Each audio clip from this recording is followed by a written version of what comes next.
Hallelujah! How's it going? My name is Blessius, and IGN dropped another little Destiny 2 tidbit today. Apparently, it's called Bungie's vision for this sequel. Again, you can find the full video in the description below, but I figured we would watch it together. I've yet to watch it, and we would kind of just share our thoughts. So, let's get in on this.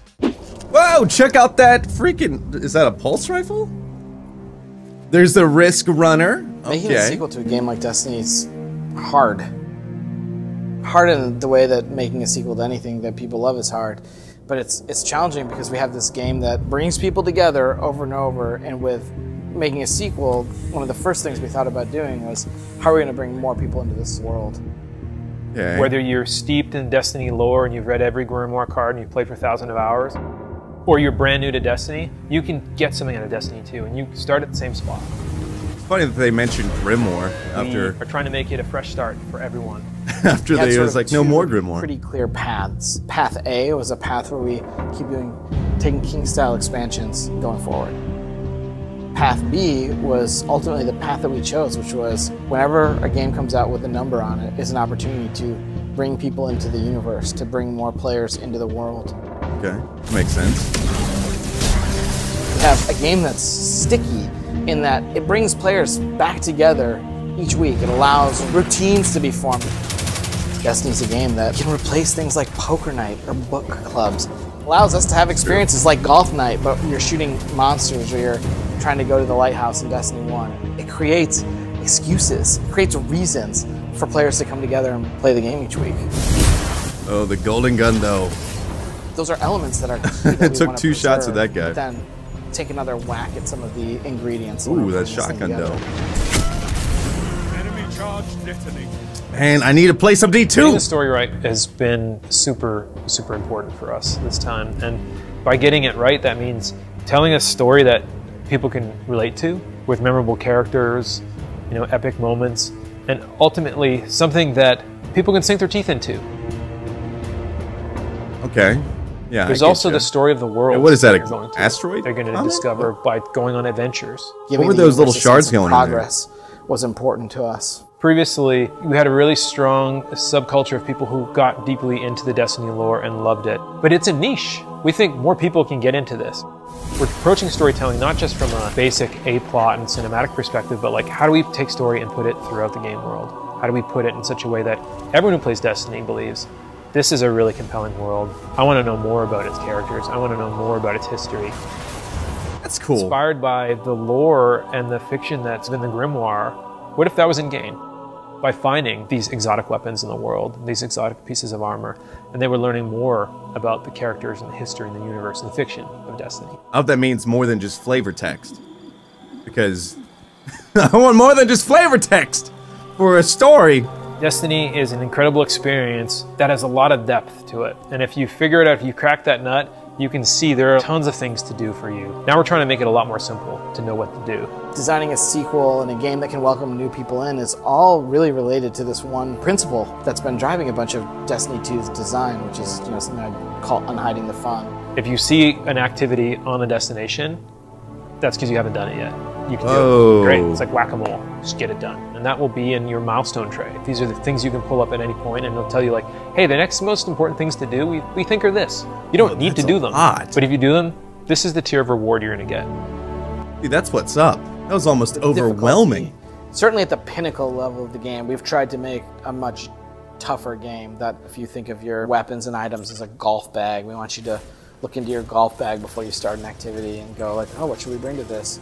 Because for some of those activities, you're going to be loadout locked once they start, which means you can't change. Oh, damn, that's awesome. I think that's the thing that made Destiny 1 hard to enjoy, and I'm going to summarize it really simply as a lack of progress. Why am I doing this? Does it matter? Is it going somewhere? We didn't do a great job of answering all those questions holistically. Yeah, you're doing this because you're getting ready for a last battle. You want to feel like the game you're playing has a sense of progression. The other side of the progress word here is investment progression. We have had multiple different versions of the investment game in Destiny, like how do we reward players for playing? And I think we again, in TTK, started to turn the ship and get it into a better place for the franchise, and I think Destiny 2 is going to be our next take on that. We're trying to really look, when we're making a sequel, how do we make this a new platform for years of ongoing content and make it easier for people to get into. Okay.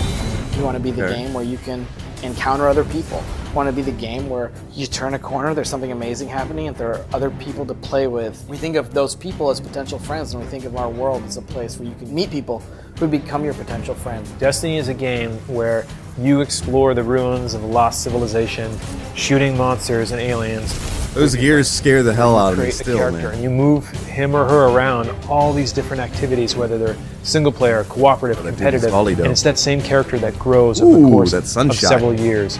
And you're doing that in the presence of other people. One of the things I love about games is the moment they're new and the moment you can have a conversation about them. I am consumed in many ways by the opportunity to surprise and delight.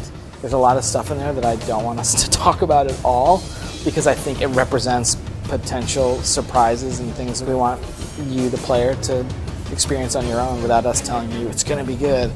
That's cool. We're still in our own space. Like, we're still the game where players can bump into each other, players can form friendships that we hope last a lifetime. And I think in 2017, it's still a pretty unique position, and we're trying to push it farther. When we sit down to think about what do we want to do with Destiny and where do we want to take Destiny the franchise, a lot of it's going to be about how is this going to allow players to create and form memories that we hope they'll carry with them forever. Can't wait to play that freaking Captain America Sentinel, man. All right. We're good. Now, while it wasn't a whole lot of new info, it really did kind of satisfy that urge, because you get to see in Bungie Studios, you get to see them working on the game that we've been patiently waiting for. And I think it's awesome that they actually kind of addressed the lore issue in the game, because a lot of people don't know this, but I am actually really a lore fiend of Destiny. I don't really do any lore things, but I've talked to Myrlin in the past. I've talked to even Bife in the past about lore, and I think I really surprised Myrlin with my knowledge of the lore. So I even was like, why are you taking Grimoire out of the game? I just don't understand. So if they are saying, hey, we're actually putting Grimoire in the game in tangible ways for anyone to be able to get invested into the story, I think it's cool, but please just make it more than flavor text on an exotic, because he kind of said when you get this exotic, you can open up the thing, open up the story. Please just be more than the risk runner takes risks. And you're like, that story though, like, I want compelling story. I'm curious what that is. What is that? Are those meteors coming down? I mean, meteors come down every day on planet Earth. I can imagine other planets too. So I'm really curious what that is. I really just cannot wait to get my hands on the beta. It comes out in 12 days if you're on PlayStation pre-ordered. And oh, I just cannot wait. We get access to the farm, the co-op strike, not only that, homecoming, and competitive multiplayer. It's funny that they don't say Crucible. Crucible really confused me as a new player back in the day too, back before the game came out, because I didn't realize what Crucible was until the beta. So when they're like Crucible, I'm like, what the frick is Crucible? But man, I just can't wait to get my hands on it. I like the fact that when they're talking about endgame things in Destiny, there was in Destiny 1, there's this whole thing of, what are we gonna do? Like, what's the point of getting all this stuff? What's the point of doing this activity? Now, there's the point of activities for when you're starting out doing Nightfalls or doing, you know, strikes to gear up to get light level ready. But then after you're light level ready, there's no point to do Nightfalls. And Nightfalls are, I don't know if they were hinting at that, because for me, I just get ghost shells with Nightfalls. But I'm really curious of what they mean by, like, we want to give you activities. There's always something to do that matters. So this is something that I am excited for. This is something that I hope that they kind of deliver on, because for me, I like doing Nightfalls, but it's just something to do. And again, we all come back to Destiny because the gameplay feels great. And to be honest, I play Nightfalls just to have fun with my friends. So I hope that there's a little bit more reason to do stuff. And I know there'll definitely be for probably like the first year for almost every player, because, you know, we're getting new stuff, we're getting, you know, new gear and all that stuff. But after that, I just hope they keep giving us reasons to come back, because for now, I'm D1, and I know it's almost the end of the game, but there's no reason to do the Nightfalls other than to have fun with your friends and maybe teach new players. I don't know. I'm really excited to see where they take that. The map, it was almost overwhelming though. With the map though, I really thought that was something really, really badass, because in Destiny, yeah, the director, you just can either, you know, go do Crucible, go do Strikes, go do Patrol.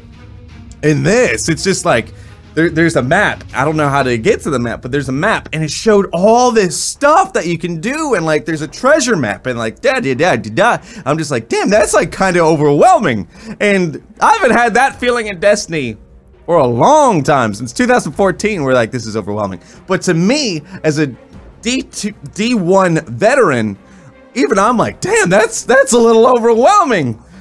But all I can say is I cannot wait 12 days until the beta. I'm going to, you know, when I play betas, I usually play it for probably like maybe 10 to 15 hours.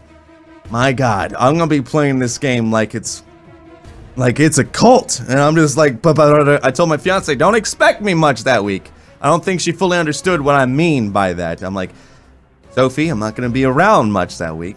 And she's like, oh, okay. I'm like, you don't understand, Sophie. No, I'm just messing. I can't wait to get it. I'm putting my faith in you, Luke Smith Senpai, Mark Noseworthy. You know, about the lore. You're holding my hand on this. I'm trusting you that there's gonna be lore, and to anyone that didn't know that I'm actually a lore fiend, the more you know. Hey guys, I hope you enjoyed this video. If you want to see more of me covering what IGN is posting all throughout the month, I would love to. Again, you can find this full video down in the description below. I cannot wait to get my hands on this, and yeah, until next time guys, Cowabunga!